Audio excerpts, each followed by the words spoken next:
এই ভালো করে বাচ্চারা শোনো, একটি মুসলিমের ওপরে আরেকটি মুসলিমের, এক মুসলমান আরেক মুসলমানের ওপরে 5টি হক রাখে। কয়টি হক রাখে? 5টি। হযরতে আবু হুরায়রা রাদিয়াল্লাহু তাআলা আনহু থেকে বর্ণিত, তিনি বলেন রাসূলুল্লাহ সাল্লাল্লাহু আলাইহি ওয়াসাল্লাম বলেছেন, একটি মুসলমান আর একটা মুসলমানের ওপরে 5টি হক রাখে। 1 নম্বর হক হচ্ছে, একটা মুসলমান আর একটা মুসলমানের সঙ্গে দেখা হলে সালাম দেবে। কি দেবে? সালাম দেবে। 1 নম্বর কি? এক মুসলমান আর এক মুসলমানের সঙ্গে দেখা হলে সালাম দেবে।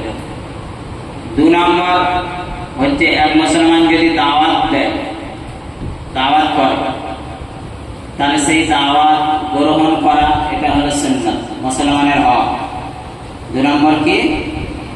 দাওয়াত দিলে, দাওয়াত দেয় না আমাদের বিয়ে বাড়ি, কোনো অনুষ্ঠান বাড়ি দাওয়াত দেয়, এই দাওয়াত গ্রহণ করা এটা সুন্নাত, এটা মুসলমানের হক।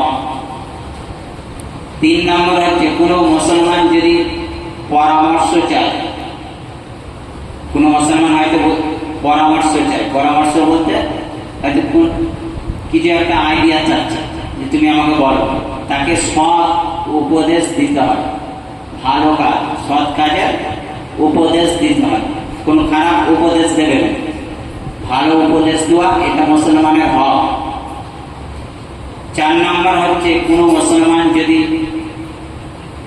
হাঁচি দেয়, হাঁচি দেয় না, হ্যাঁচি করে না, এই যে হাঁচি দিলে সে তাকে কি বলতে হয়? আলহামদুলিল্লাহ। এইটা যদি একটি মুসলমান শোনে, তাহলে তার জবাবে ইয়ারহামুকাল্লাহ বলতে হয়। কি বলতে হয়? ইয়ারহামুকাল্লাহ, এটা বলতে হয়। এটা মুসলমানের হক, 4 নম্বর। 5 নম্বর হক হচ্ছে, এক মুসলমান যদি মারা যায়, তার জানাজায় শরীক হওয়া, এটা একটা মুসলমান আর একটা মুসলমানের হক রাখে। এই 5টি হক, একটি মুসলমান আরেকটি মুসলমানের উপরে কয়টি হক? 5টি। আমরা আমল করবো তো ইনশাআল্লাহ।